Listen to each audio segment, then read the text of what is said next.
Hello guys. तो guys I hope आप अच्छे ही होंगे।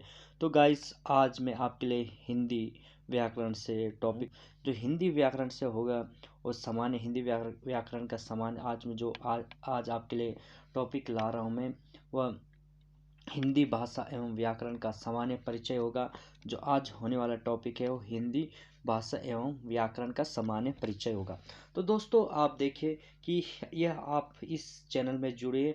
हिंदी में आपको हिंदी व्याकरण से पूरे सब लगभग यूके के एसएससी से पूरे टॉपिक पढ़ाऊंगा जो आपको यूके के एसएससी में पूछे जाएंगे। और मैं आपको यह पूरा लगभग जो भी टॉपिक है वो पूरे लेके चलूँगा। तो आप इसी चैनल में जुड़े रहे दोस्तों। तो दोस्तों करते हैं स्टार्ट हिंदी भाषा एवं व्याकरण से जो होने वाला आज हमारा हिंदी भाषा और व्याकरण से स्टार्ट होने वाला है दोस्तों।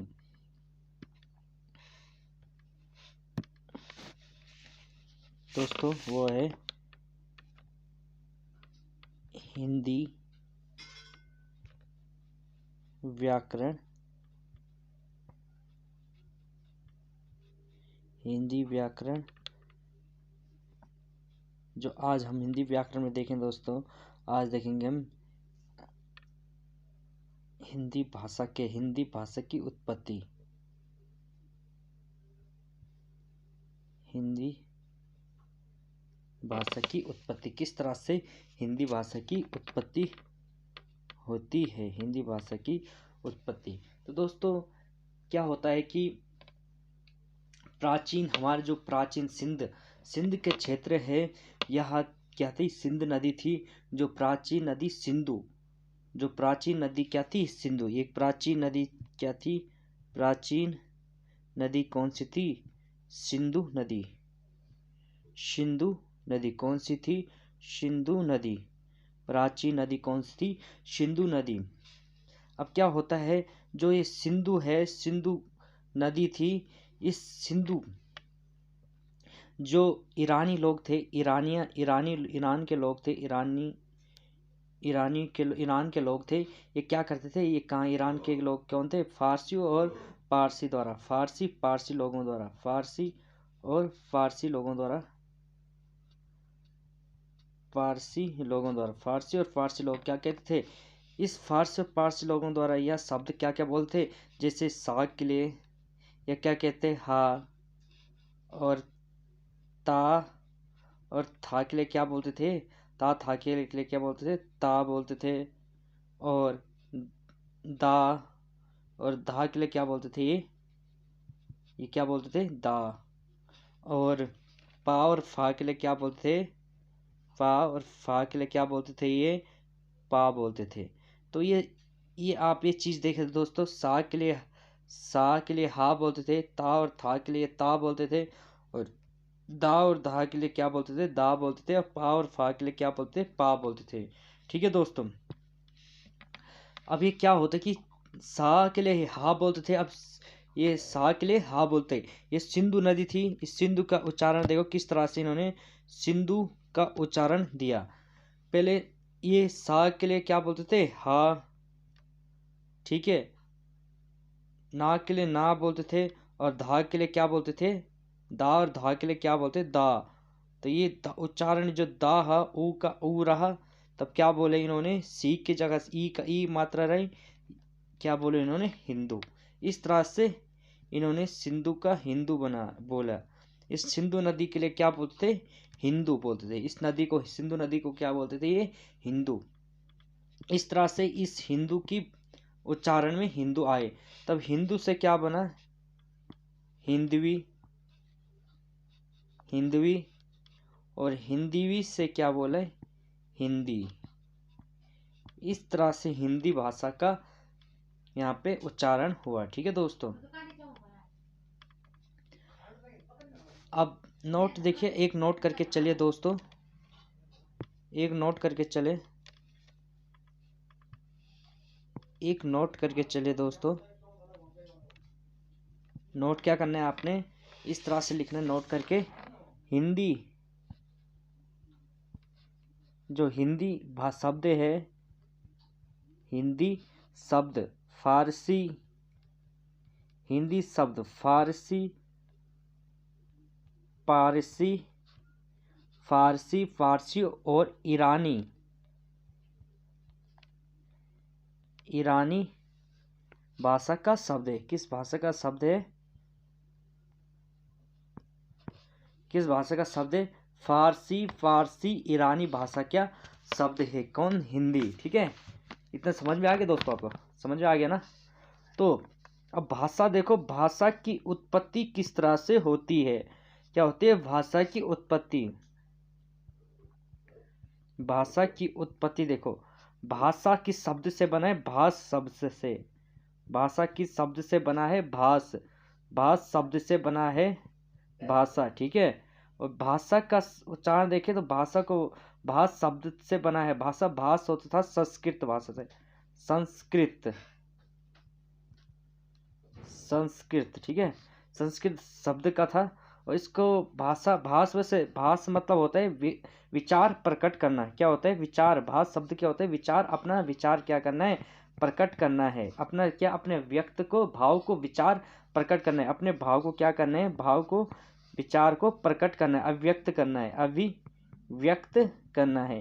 क्या करना है? अभिव्यक्त, अपने भाव को अभिव्यक्त करना है। ठीक है दोस्तों, तो हिंदी भाषा का विकास किस तरह से होता है दोस्तों? या हिंदी भाषा का विकास देखते हैं आप। जो हिंदी भाषा का विकास होता है दोस्तों, ये किस तरह से होता है? ये हिंदी भाषा का विकास। तो हिंदी सबसे पहले क्या थी? संस्कृत थी। सर्वप्रथम पहले क्या बोली जाती थी?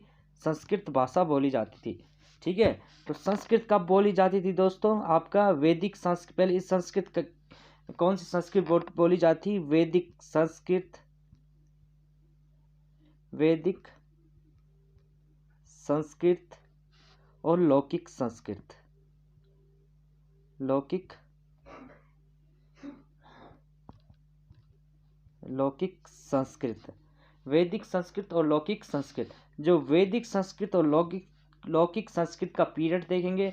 जो वैदिक संस्कृत है दोस्तों, ये बोली जाती थी 1500 ईसा पूर्व से लगभग 1000 ईसा पूर्व, बिफोर क्राइस्ट। इसे हम बिफोर क्राइस्ट भी कह सकते हैं, बिफोर क्राइस्ट भी कहते हैं। ठीक है, हिंदी में ईसा पूर्व और बिफोर क्राइस्ट। इस तरह से संस्कृत भाषा के दो पीरियड देखते हैं। फिर संस्कृत भाषा के बाद क्या आते हैं? पाली भाषा का विकास होता है। पाली भाषा का विकास होता है। लौकिक संस्कृत के बाद कौन सी भाषा का विकास होता है दोस्तों? पाली भाषा का विकास होता है। कौन से होते? पाली भाषा का विकास। कौन से होते? पाली भाषा का विकास 500 ईसा पूर्व से 1 ईस्वी तक बोली गई। कौन सी? पाली भाषा कौन बोलते थे? बौद्ध ग्रंथ में बौद्ध लोग इनको क्या करते थे? बोलते थे पाली भाषा को। तो देखते हैं हम, पाली भाषा के बाद आती है प्राकृत भाषा। प्राकृत भाषा क्या होती? 1 ईस्वी से 500 ईस्वी, 1 AD से 500 AD के आसपास बोली जाती है। ये कौन बोलते थे? जैन लोग। कौन बोलते थे? जैन लोग बोलते थे। ठीक है, उसके प्राकृत के बाद आता है दोस्तों, प्राकृत के बाद बोला जाता है अपभ्रंश।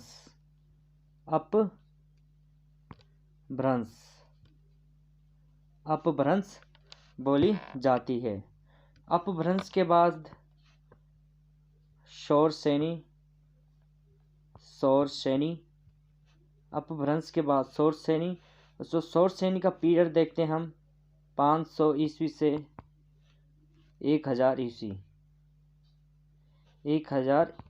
ईस्वी तक बोली जाती है। और शौरसेनी के बाद आती हिंदी आती है। हिंदी बोली जाती है आपकी 1000 ईस्वी से और वर्तमान तक। वर्तमान तक। ठीक है, हिंदी कब बोली जाती है? 1000 ईस्वी से वर्तमान समय तक हिंदी बोली जाती है। हिंदी का मानक समय लगभग, आप याद रखना, हिंदी का मानक समय है 1000। इसको नोट करके लिखना दोस्त, आप थोड़ा इसको नोट करके लिखना, नोट करके लिखना। नोट करके क्या लिखना है? हिंदी। नोट करके क्या लिखना आप? नोट करके इसको लिखना है हिंदी का मानक समय। हिंदी का मानक समय, हिंदी का मानक समय लग 1100 ईस्वी से है। हिंदी का मानक समय। ठीक है दोस्तों, इतना समझ में आ गया आपको? क्या दोस्तों, हर किसी की भाषा की अपनी लिपि होती है, और हर वैसी ही हिंदी भाषा की भी क्या है? अपनी एक लिपि है। क्या है? कि अपनी लिपि है। तो हिंदी भाषा की लिपि है अपनी एक। तो इस लिपि को देखते हैं किस तरह से लिपि लेते हैं। जैसे प्रत्येक भाषा के अपने निश्चित चिन्ह होते हैं, उन चिन्हों को लिपि किसे कहते हैं? जैसे अब प्रत्येक भाषा के अपने निश्चित चिन्ह होते हैं, तो उन चिन्हों को लिपि कहते हैं। जैसे क्या होती है, अपनी प्रत्येक भाषा की अपनी निश्चित लिपि होती है। जैसे अभी देखते हैं हिंदी, संस्कृत। हिंदी की क्या है? देवनागरी लिपि है। हिंदी की कौन सी लिपि है? देवनागरी लिपि है। हिंदी की कौन सी लिपि है? हिंदी की कौन सी लिपि है? देवनागरी। कौन सी लिपि है? हिंदी